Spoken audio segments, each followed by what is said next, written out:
नमस्कार, आप देख रहे हैं MP1 न्यूज। आपके साथ मैं हूं जितेंद्र सिंह। Breaking news. रिश्वत के बाद कांप उठा पुलिस वाला। बेंगलुरु से बड़ी खबर। कर्नाटक की राजधानी बेंगलुरु में लोकायुक्त पुलिस की बड़ी कार्रवाई सामने आई है। लोकायुक्त पुलिस ने इंस्पेक्टर गोविंद राजू को 4 लाख रुपए रिश्वत लेते हुए रंगे हाथों गिरफ्तार किया है। मामला चिट फंड फ्रॉड से जुड़ा है। बिल्डर मोहम्मद अरकम ने इस मामले में शिकायत दर्ज कराई थी।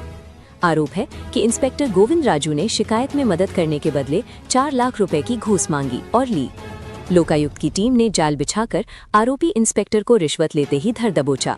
फिलहाल आरोपी से पूछताछ जारी है और आगे की कार्रवाई की जा रही है।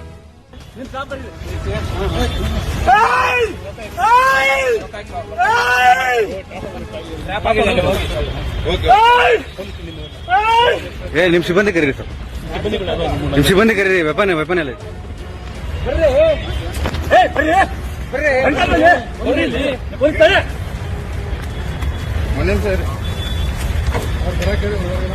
ಹೇಳಿದ್ಯಾ? ಬನ್ನಿ ಅಂತ ಹೇಳ್ತಾ ಇದ್ದೀನಿ.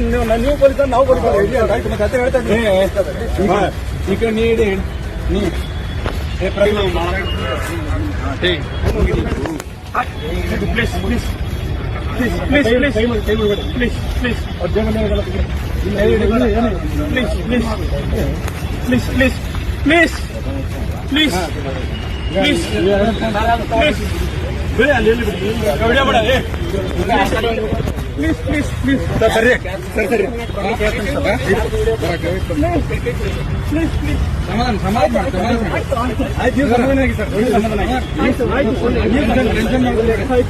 ಸಮಾಧಾನ ಆಯ್ತು.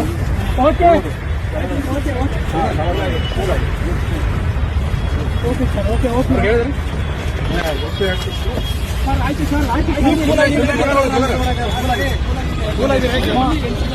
ಈ ಶ್ವೇತಾಗ ಲೊಕೇಶನ್ ಅಮೌಂಟ್ ತೆಗಿಬೇಕು. ऐसी ही धमाकेदार खबरों के लिए जुड़ी रहिए MP1 न्यूज के साथ।